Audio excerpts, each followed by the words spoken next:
இன்றைய அணுவாக்கத்திற்கான வேத பாராயணத்தை கேட்டு மகிழ்வோம்.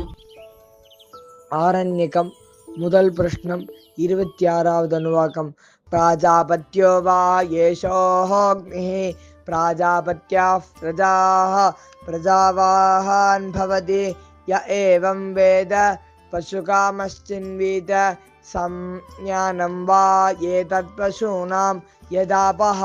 पशूनामेव संज्ञानेऽग्निञ्चिनुते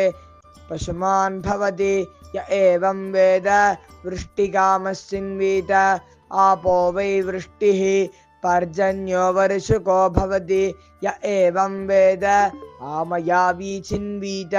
आपो वै भेषजं भेषजमेवास्मै करोति सर्वमायुरेति अभिचरग्चिन्वीत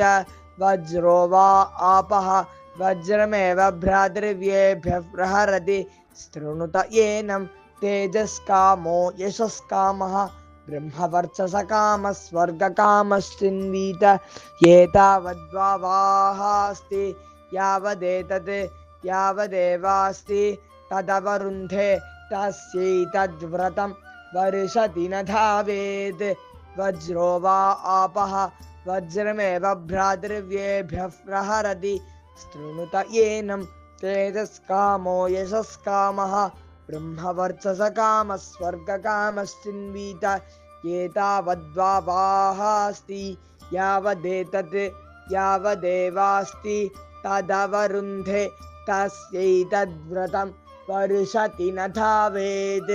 अमृतं वा आपः अमृतस्यानन्तरित्यै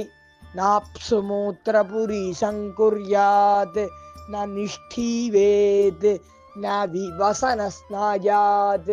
गुह्यो वा येषोऽग्निः एतस्याग्नेरनदिदाहाय